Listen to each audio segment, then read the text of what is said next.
देशाचे पंतप्रधान नरेंद्र मोदी हे 19 तारखेला सोलापूर दौऱ्यावर आले असताना कुंभारी येथील रेनगर मधील 15,000 कामगारांच्या घराचे वाटप प्राथमिक स्वरूपात त्यांच्या हस्ते करण्यात आले। या कार्यक्रमाच्या भाषणावेळी पंतप्रधान नरेंद्र मोदी चांगलेच भावुक झाल्याचे दिसून आले। गरिबांबद्दलची त्यांची तळमळ त्यांच्या भाषणातून दिसून येते।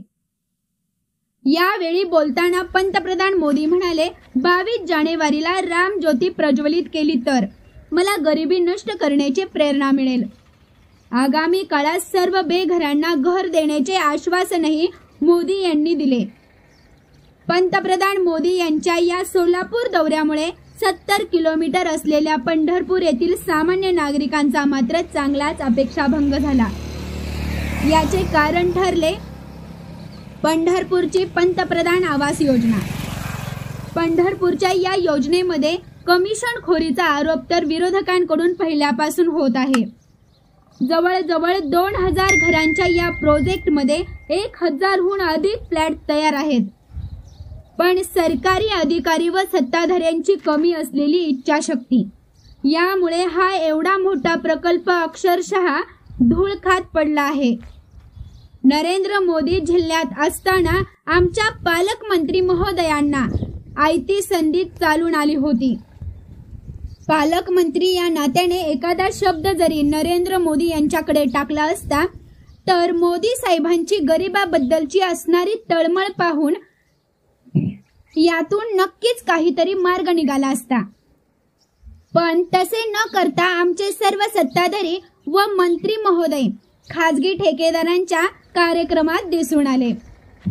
नरसय्या अडम मास्तर यांच्यासारख्या माणसाने सत्तेचा काही संबंध नसताना पंतप्रधानांची गोरगरिबांबद्दलची तळमळ पाहून पंतप्रधानांच्या मागे लागून एवढा मोठा गृहप्रकल्प पूर्ण करत आणला।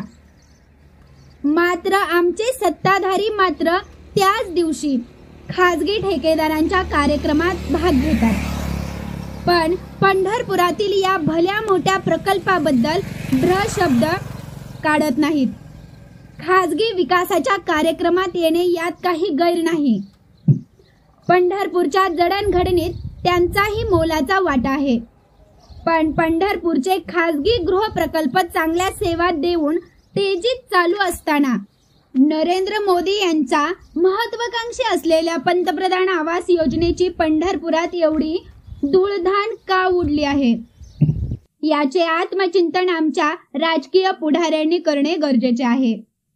प्रकल्प सुरू झाल्यापासून नगरपालिका व सत्ताधारी यांच्यावर विरोधकांनी आरोपाची राळ उठवली आहे।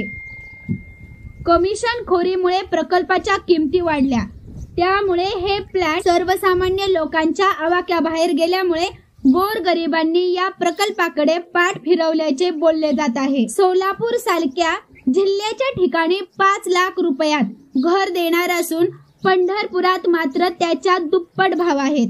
आता दुप्पट भाव कसा झाला हा संशोधनाचा विषय आहे। एकमेकावर झालेल्या आरोपासाठी विरोधक पत्रकार परिषदा घेतात, पण गोरगरिबांच्या घरासाठी ही कधीतरी पत्रकार परिषद घ्या अशी जनभावना लोकांमध्ये आहे। आपल्या राजकीय भविष्यासाठी गल्ली ते दिल्ली वरिष्ठ पातळीवर जाऊन हितगुज करणाऱ्यांचे काम सध्या मतदारसंघात होत आहे। आवास योजनेसाठी हे कुठल्या तरी वरिष्ठांना भेटल्याचे आतापर्यंत सत्ताधारी दिसून आले नाहीत। नगरपालिकेशी संबंधित काही राजकीय स्वयंघोषित पुढारी जे खाजगीत बोलताना म्हणतात, नेते माझे सगळं ऐकतात, ज्यांच्या ह्या खाजगी गृह महोत्सवात मोलाचा वाटा आहे ते नगरपालिकेशी संबंधित असल्यामुळे सतत विवेक बुद्धी वापरून त्यांनी ऐकणाऱ्या नेत्याला घेऊन एकदा वरिष्ठ पातळीवर जाऊन पंढरपूरच्या पंतप्रधान आवास योजनेला गती देण्याचे काम करावे, एवढीच माफक अपेक्षा।